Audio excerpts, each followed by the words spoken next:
नमस्कार, स्वागत है आप सभी का हमारे इस खास प्रोग्राम में। मैं हूं आपके साथ सुनील चौहान।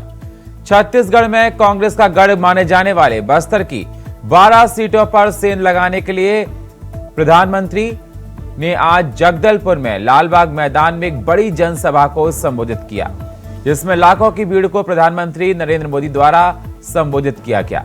इस सभा के जरिए प्रधानमंत्री नरेंद्र मोदी ने बस्तर की जनता को विकास की गारंटी देते हुए जातिगत जनगणना और आरक्षण का मुद्दा उठाते हुए कहा कि पूर्व पीएम मनमोहन सिंह ने कहा था कि देश की संसाधनों पर पहला हक अल्पसंख्यकों का है, वो भी मुसलमानों का।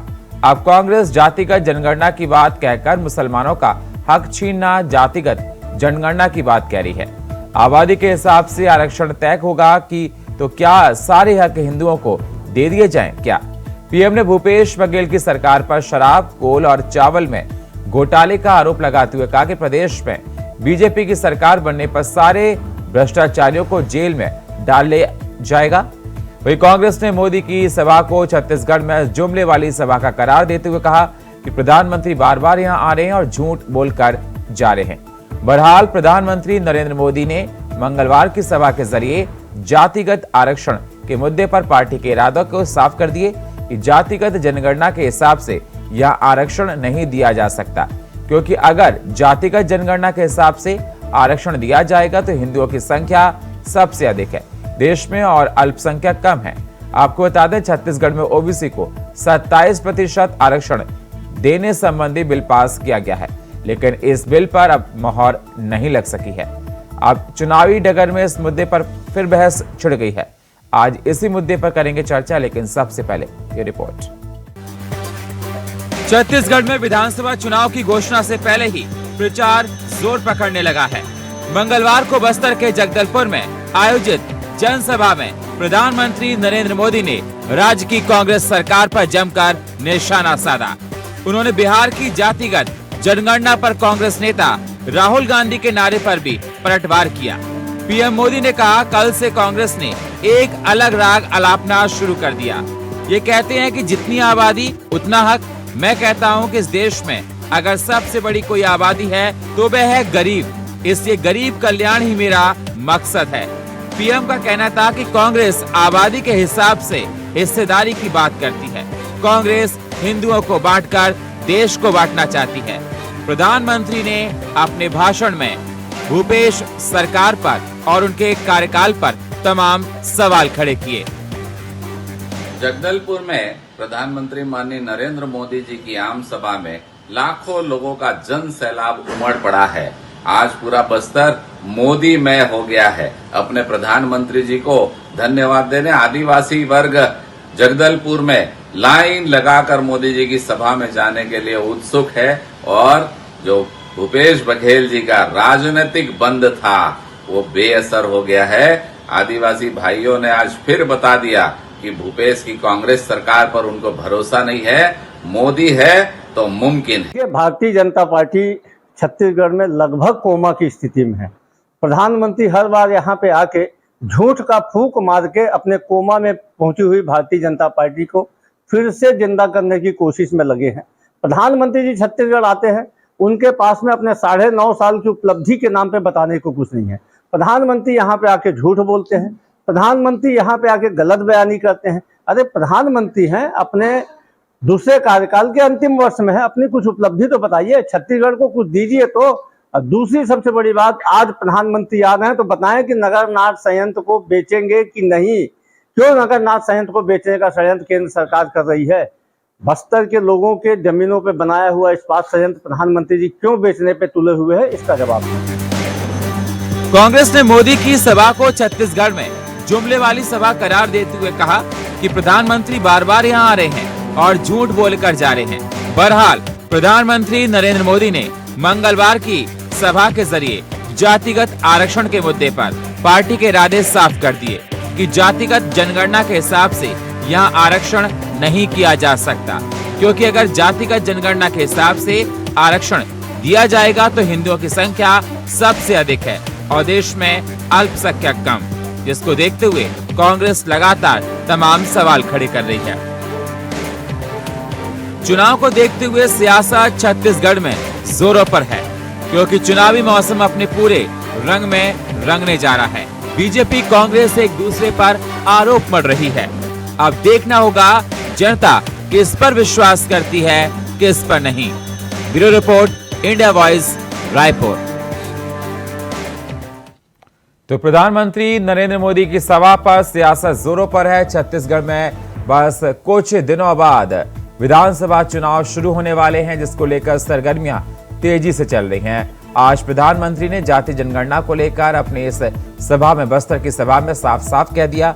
साथ ही साथ आपको बता दें, बस्तर में 12 सीटें हैं और कहा जाता है कि जो इन 12 सीटों को जीत लेता है उसकी जीत निश्चित होती है। हमारे साथ चर्चा में जुड़ चुके हैं राहुल टिकरिहा, प्रवक्ता भारतीय जनता पार्टी के। स्वागत है राहुल जी आपका। हमारे साथ जुड़ चुके हैं जावेद खान, प्रवक्ता कांग्रेस के। स्वागत है जावेद जी आपका। और हमारे साथ जुड़ चुके हैं के शर्मा, वरिष्ठ पत्रकार। स्वागत है के जी आपका। सबसे पहले राहुल जी, मैं आपके पास ही आना चाहूंगा। राहुल जी, प्रधानमंत्री नरेंद्र मोदी ने आज जनसभा को संबोधित किया बस्तर में और जातिगत जनगणना को लेकर खूब चर्चा की। साथ ही साथ भूपेश बघेल की सरकार पर तमाम सवाल किए। लेकिन कांग्रेस इस बात का जिक्र कर रही है कि प्रधानमंत्री जुमलेबाजी कर चले गए। 9.5 साल तक सरकार रही आपकी, आप उसका जिक्र कीजिए, बताइए कि आपने क्या किया। कांग्रेस आपकी सारी बातों को सिरे से खारिज कर रही है।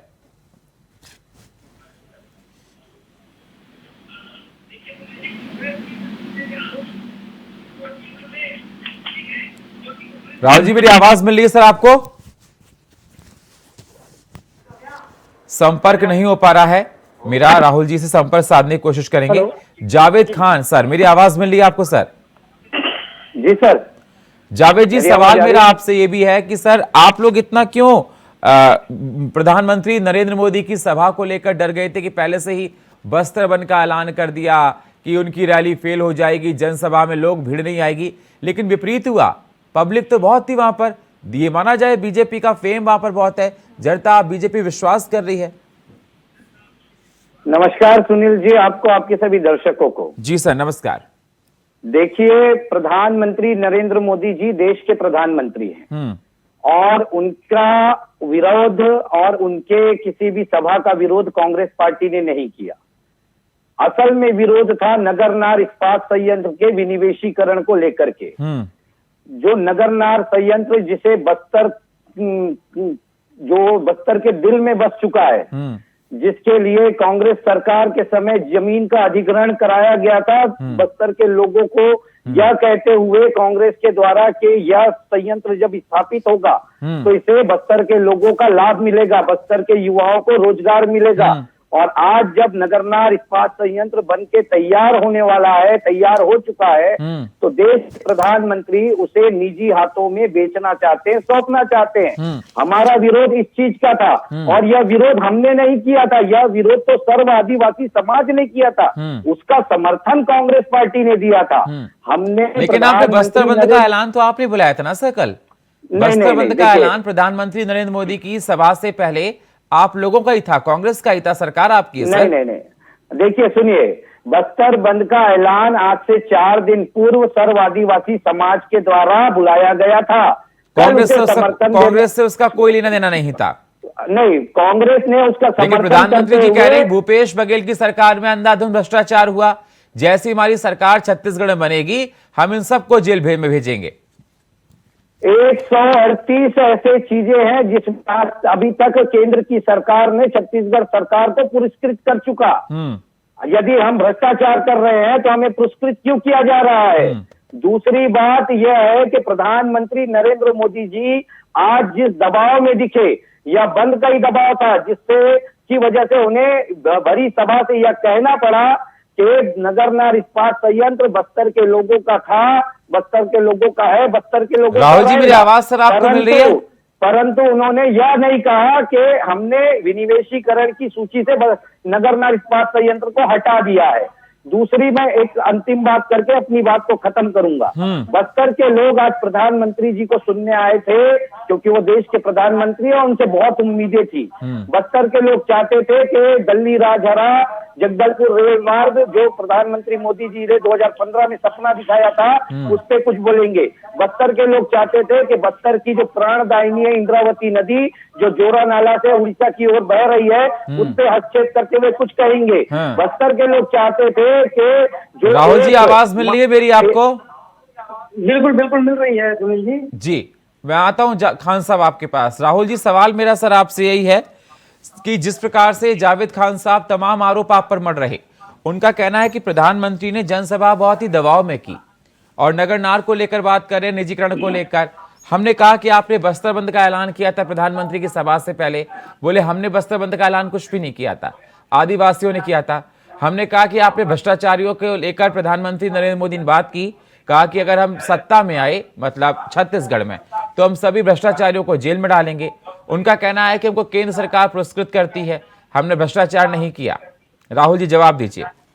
देखिए सुनील जी, सबसे पहली बात तो कांग्रेस कितनी झूठ बोलती है ये स्पष्ट समझ में आता है कि इनके प्रवक्ता जी कह रहे हैं कि हमने बस्तर बंद का आह्वान नहीं किया, बल्कि कांग्रेस की पार्टी स्वयं प्रेस कॉन्फ्रेंस का आयोजन करती है और कहती है कि बस्तर बंद रहेगा, हमारा मांग है कि नगर नार का प्लान का निजीकरण ना हो। मतलब जाहिर सी बात है वहां पर कांग्रेस का समर्थन रहा, कांग्रेस ने बस्तर बंद का आह्वान किया। इन्होंने प्रधानमंत्री जी के सभा में भीड़ ना पहुंचे उसके लिए इतनी जबरदस्त योजना तैयार की कि बस्तर बंद कर दिया जाए और प्रधानमंत्री जी की सभा में भीड़ ना उमड़े। इन्होंने देखा है बिलासपुर की रैली, इन्होंने देखा है रायगढ़ का वो सभा प्रधानमंत्री जी का जहाँ पे भारी बारिश की बाद लाखों लोग एकत्रित हुए, इन्होंने देखा है रायपुर का वो सभा जहाँ पर लाखों लोग एकत्रित हुए। उससे भयभीत कांग्रेस की सरकार ये नगर नार के प्लान के बहाने वहां पर प्रधानमंत्री जी की सभा में भीड़ को ना पहुंचने देने के उद्देश्य से ये बस्तर बंद का आह्वान किया और बस्तर की जनता ने ये बता दिया आज कि इतनी के बंद के आह्वान के बाद भी अगर वहां पर सर्व आदिवासी समाज ने बस्तर बंद का आह्वान किया है तो क्या वहां पर जो लाखों की भीड़ थी वो आदिवासी नहीं थे? वो स्पष्ट करे यहाँ पे कांग्रेस के प्रवक्ता जी और कांग्रेस की पार्टी। वहां पे आदिवासियों ने लाइन लगाकर प्रधानमंत्री जी के सभा पर प्रधानमंत्री जी को सुनने के लिए पहुंचे और लाखों ये बतला दिया कि वहां पर भारतीय जनता पार्टी सबसे पहले तो सुनील जी मैं विश्वास कर दूं कि सर्वप्रथम सर्व आदिवासी समाज ने बस्तर बंद का आह्वान किया था, हमने उसका समर्थन देते हुए हमने भी बस्तर बंद के लिए कंपोस्ट वार्ता की थी। पहली चीज। दूसरी चीज राहुल टिकरिया जी एक चीज स्पष्ट करके बताएं, क्या नगर नार इस्पात संयंत्र का निजीकरण नहीं होगा? क्या नगर नार इस्पात संयंत्र जो बस्तर की धारा से जुड़ी हुई है उसका निजीकरण की सूची से उसका नाम को हटा दिया जाएगा? आज प्रधानमंत्री जी दबाव में आकर के कम इतना तो चाहे जाए कि नगर नार इस्पात संयंत्र बस्तर के लोग और यह दबाव अगर किसी ने बनाया है तो कांग्रेस पार्टी ने बनाया है। दूसरी बात, बस्तर के लोगों ने प्रधानमंत्री जी से बहुत सारी उम्मीदें जताकर रखी थी। उन उम्मीदों के खरा उतरने बस्तर के लोग प्रधानमंत्री जी को सुनने आए थे, लेकिन देश के प्रधानमंत्री जी ने बस्तर को कुछ भी नहीं दिया। बस्तर से उल्टा उन्होंने लेकर के गया। बस्तर से एक बात बताइए, जिस रेलवे स्टेशन के उन्नयन की बात प्रधानमंत्री मोदी जी करके गए हैं उस रेलवे स्टेशन में कितनी ट्रेनें आती है दिन में? राहुल टिकरिया जी को पता है उस रेलवे स्टेशन में समर्पित ट्रेन आती है दिन में। यदि उस हमें रेलवे स्टेशन के उन्नयन की आवश्यकता नहीं है, हमें रेल सुविधाओं की आवश्यकता है। दिल्ली जगदलपुर रेल लाइन जो 2021 में बन करके तैयार हो जाएगी, यह प्रधानमंत्री ने कहा था, लेकिन आज दिनांक तक वो बन करके तैयार नहीं हुई। उसमें प्रधानमंत्री जी कुछ नहीं किया। बस्तर की जीवनदायिनी इंद्रावती नदी जो जोरा नाला के माध्यम से उड़ीसा जा रही है उसका पानी बस्तर को मिलेगा या नहीं मिलेगा, प्रधानमंत्री जी कुछ नहीं बोलते हैं। प्रधानमंत्री जी सिर्फ लच्छेदार भाषण देख करके प्रधानमंत्री जी केवल कांग्रेस को बदनाम करके यहाँ पे चले जाते हैं।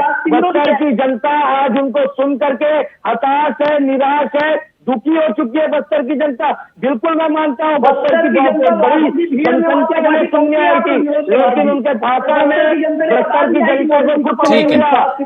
ठीक है राहुल जी, ठीक है। जावेद खान साहब हमारे साथ के शर्मा जी वरिष्ठ पत्रकार भी जुड़े हैं। के शर्मा जी, आवाज सर मेरी आपको मिल रही है?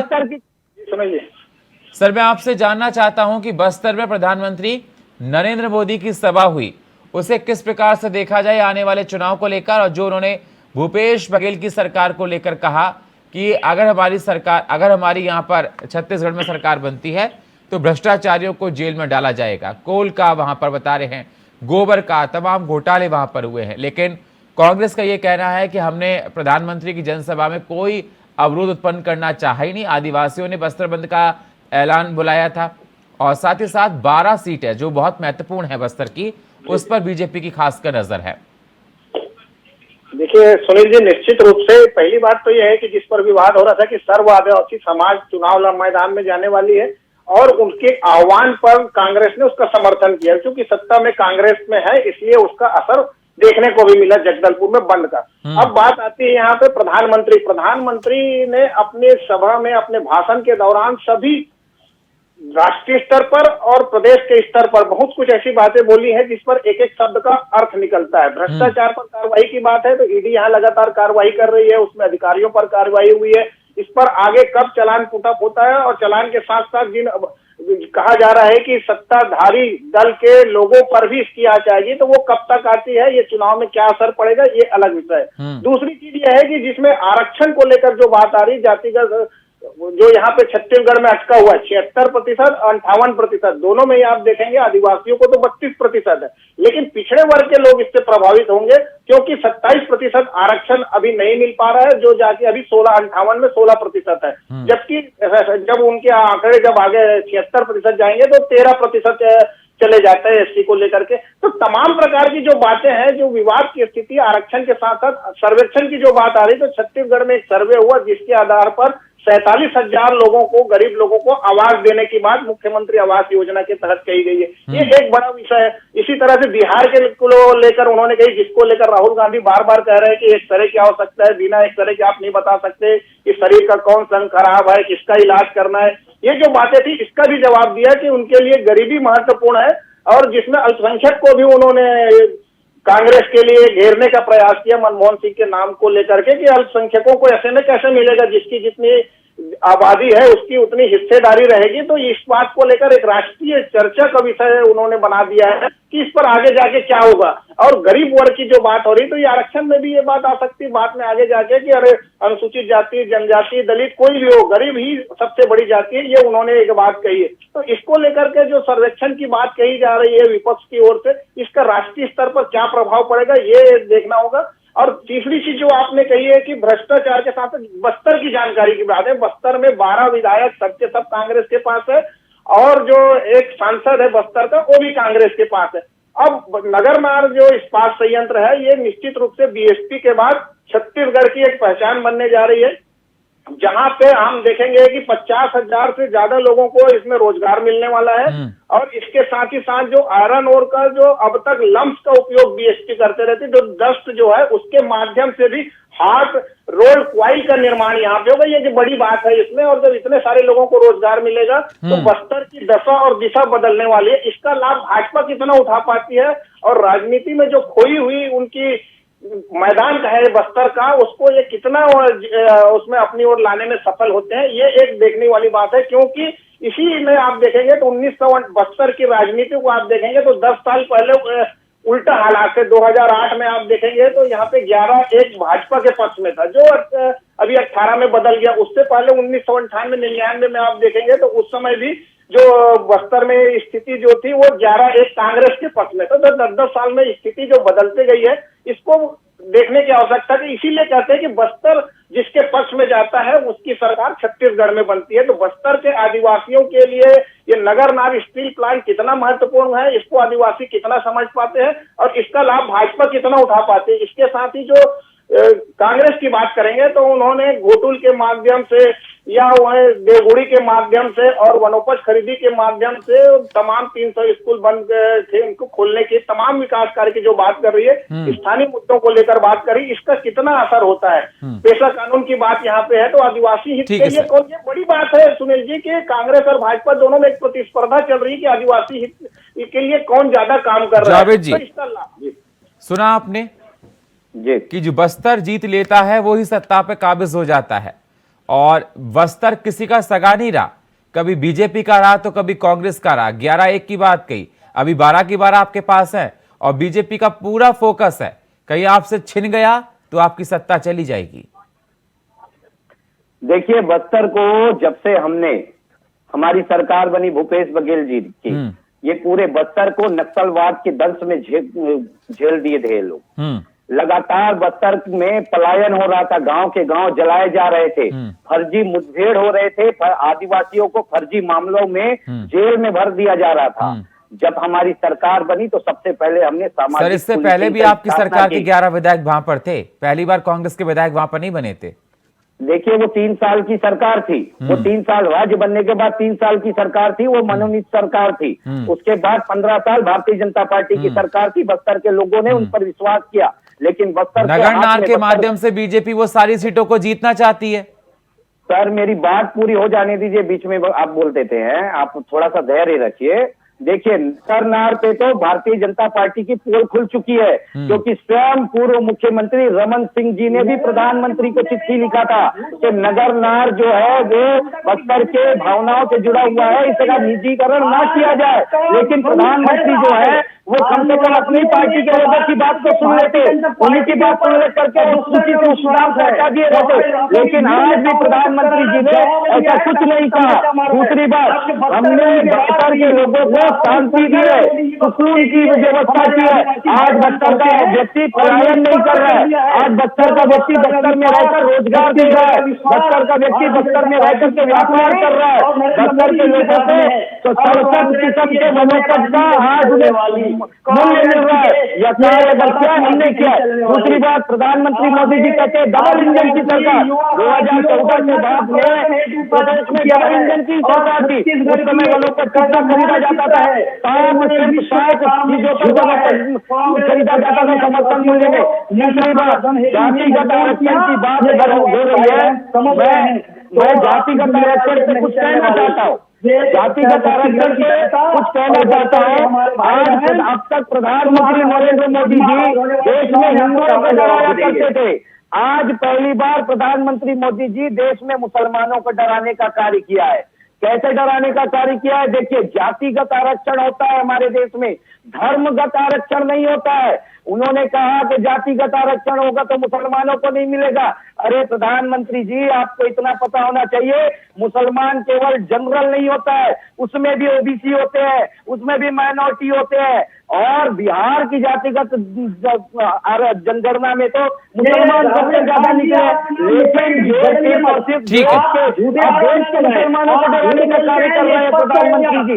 इस तरह से सबूत छोड़ करके राहुल गांधी जी ने तो स्पष्ट कहा कि भाई देश में 90 जो प्रमुख सचिव है उसमें ओबीसी समाज से कितने आते हैं? केवल 3 आते हैं। अगर इतना ही दर्द था, इतना ही ओबीसी का दर्द होता है, जब ठीक है। के शर्मा जी जल्दी से फाइनल कमेंट सर 10 सेकंड में। के शर्मा जी जल्दी से फाइनल कमेंट 10 सेकंड में सर। देखिए, प्रधानमंत्री का जो ये अभी का कार्यक्रम जो जगदलपुर में हुआ है वह एक महत्वपूर्ण रहेगा, और भाजपा इसका कितना लाभ उठा पाती है ये एक बड़ी बात है, क्योंकि 12 सीट इनके पास है, 12 में से कितनी सीटों पर ले आ पाती है ये एक है। और नगर बहुत बहुत शुक्रिया सभी मेहमानों का चर्चा में जुड़ने के लिए। समय मेरे पास इतना ही है। राहुल जी आपका, जावेद जी आपका और के शर्मा जी आपका बहुत बहुत शुक्रिया। लेकिन चुनाव नजदीक हैं, दहलीज पर हैं और दोनों पार्टियां बीजेपी कांग्रेस अपनी पुरजोर कोशिश में लगी हैं सत्ता को काबिज में अपने हाथ में लेने के लिए। लगातार प्रधानमंत्री की सभाएं हो रही हैं, कांग्रेस को लगातार घेरा जा रहा है, लेकिन कांग्रेस उस पर पलटवार कर रही है। अब देखना होगा आने वाले चुनाव में जो आने वाले हैं कुछ दिनों के अंदर, उसमें जनता किसका साथ देती है। और फिलहाल हमारे इस खास प्रोग्राम में इतना ही। बाकी खबरों के लिए आप बने रहिए इंडिया वॉइस के साथ। तब तक के लिए नमस्कार।